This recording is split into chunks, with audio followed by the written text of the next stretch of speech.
सूत्रधार पर सुनते हैं वेद व्यास की महाभारत।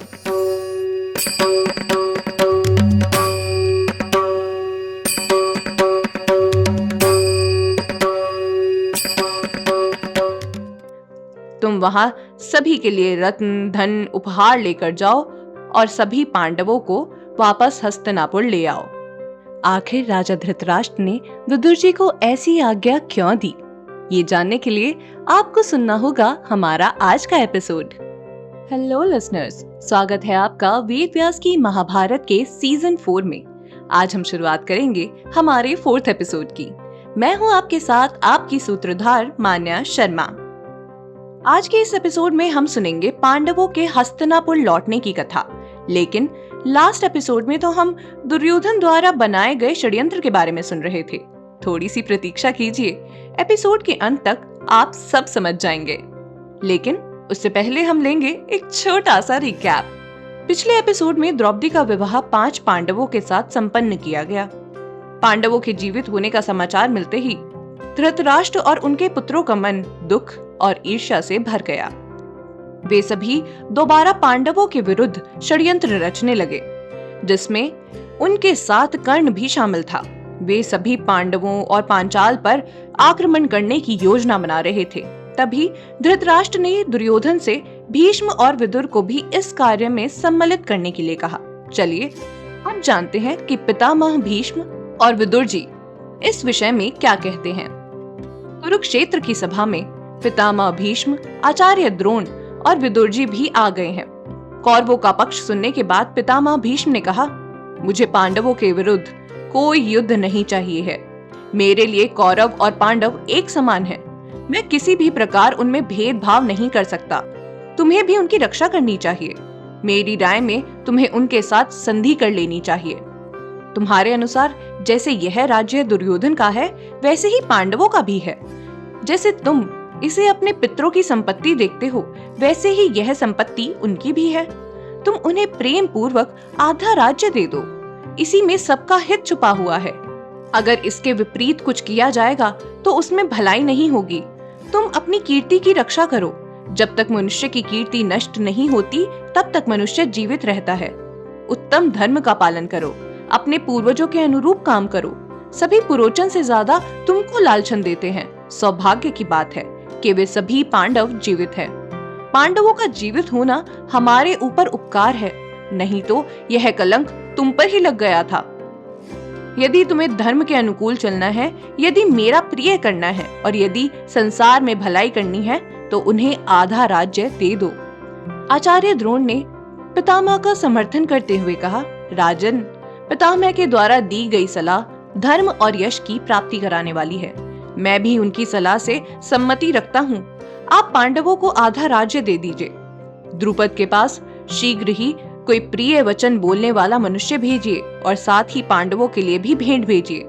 द्रुपद कन्या द्रौपदी के लिए वर पक्ष की ओर से धन और रत्न भेजिए, जिससे द्रुपद को यह विश्वास हो जाए कि आप इस विवाह से प्रसन्न हैं। उपहार देने के पश्चात उनसे पांडवों को हस्तिनापुर वापस भेजने का प्रस्ताव प्रस्तुत करे और पांडवों को यहाँ वापस ले आए।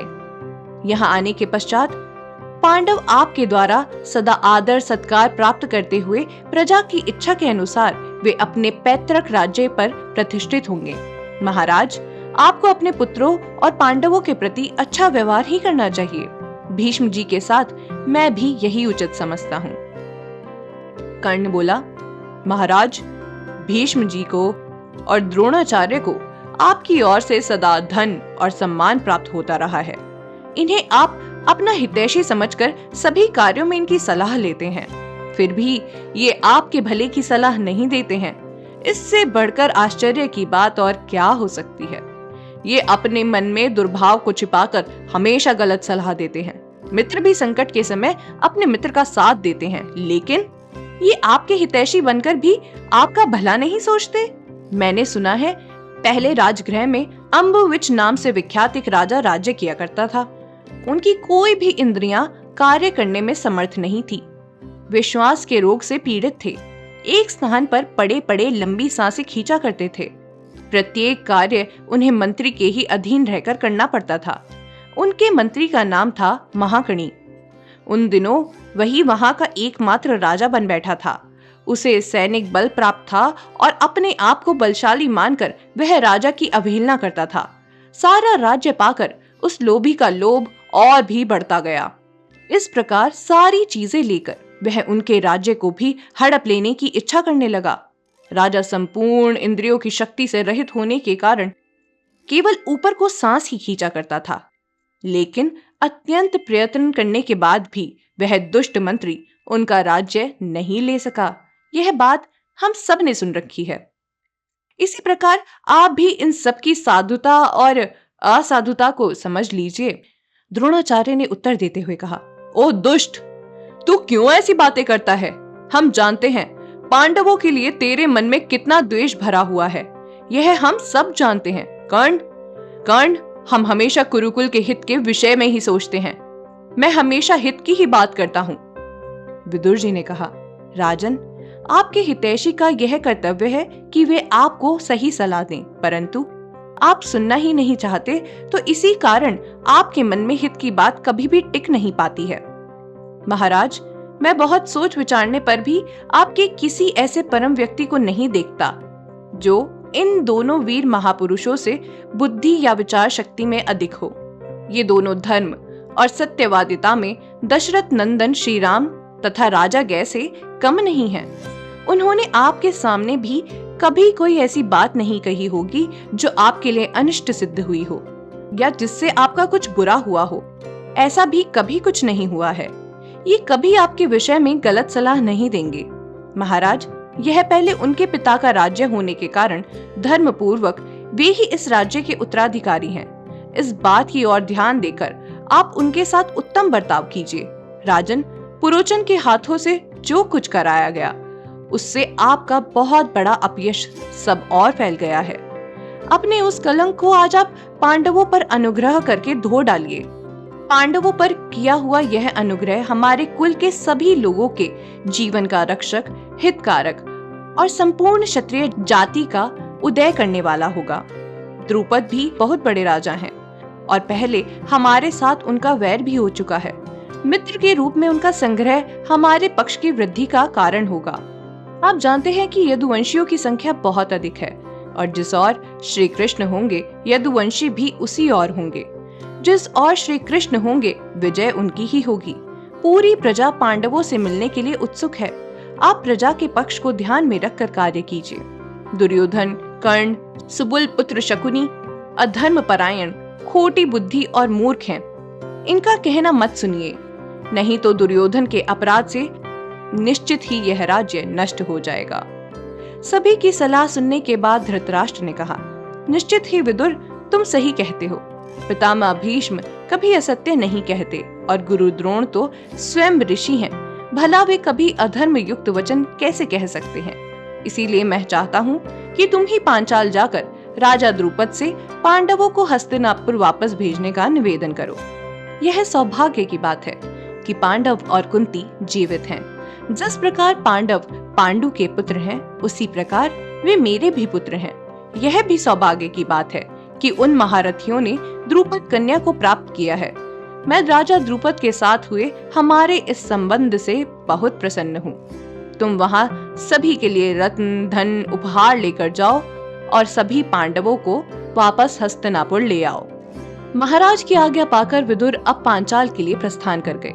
वहां पहुंचकर उनकी भेंट राजा द्रुपद, श्री कृष्ण, बलराम और पांडवों से हुई। विदुर जी ने वहां सभी को धर्म के अनुसार छोटे बड़े के क्रम से सभी को हृदय से लगाकर आभार प्रकट किया। राजा द्रुपद ने भी पूरे आदर सत्कार से उनका स्वागत किया। फिर दोनों ने एक दूसरे से उनका कुशल मंगल पूछा। विदुर जी ने कहा, मैं महाराज धृतराष्ट्र की आज्ञा से यहाँ आया हूँ। उन्होंने कुंती और सभी पांडवों को उनकी पत्नी द्रौपदी सहित हस्तिनापुर बुलाया है। राजा द्रुपद, आप इन्हें वापस लौटने की आज्ञा दीजिए। राजा द्रुपद ने कहा, विदुर जी, आपके द्वारा कही गई सब बातें उचित हैं, परंतु मैं इन्हें यहाँ से जाने के लिए नहीं कह सकता हूँ।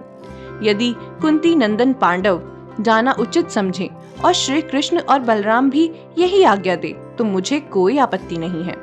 युधिष्ठिर ने कहा, राजन, आपकी जैसी आज्ञा होगी हम वैसा ही करेंगे। तब वासुदेव नंदन श्री कृष्ण ने कहा, मुझे तो इनका जाना ही ठीक जान पड़ता है, अथवा जो आपको उचित लगे आप वही कीजिए राजन। द्रुपद ने कहा, श्री कृष्ण जो उचित समझते हैं निश्चय ही वही ही सही है। विदुर जी कुंती से मिलने गए।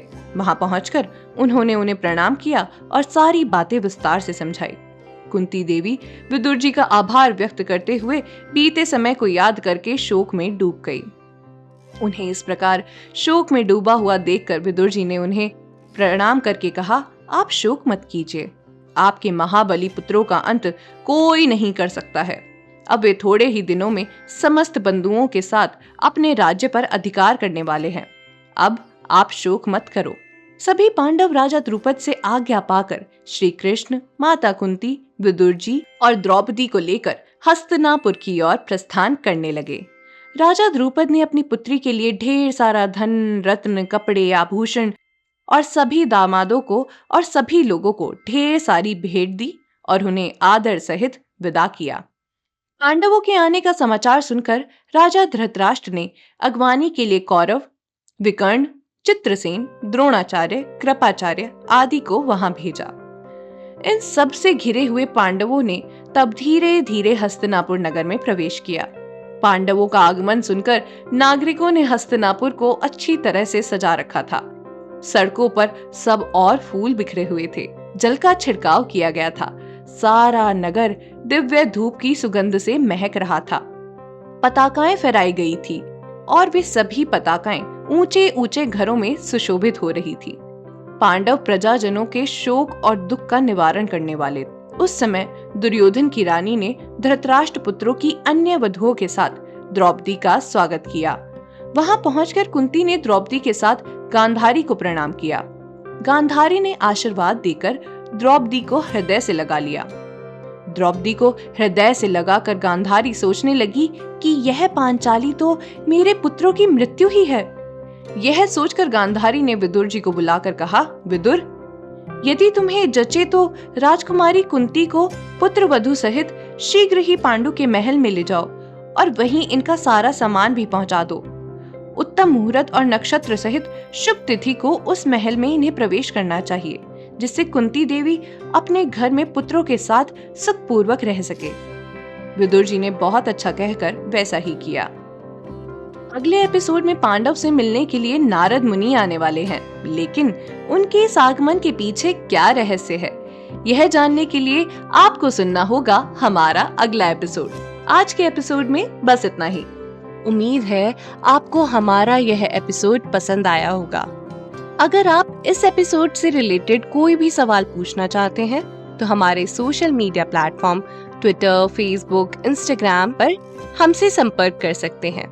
हमारा सोशल मीडिया हैंडल है माय सूत्रधार। साथ ही साथ ऐसी ही अनेक रोचक पौराणिक कथाओं के वीडियो देखने के लिए आप डाउनलोड कर सकते हैं हमारी सूत्रधार ऐप। हमारी ऐप एंड्रॉइड और iOS दोनों यूजर्स के लिए उपलब्ध है।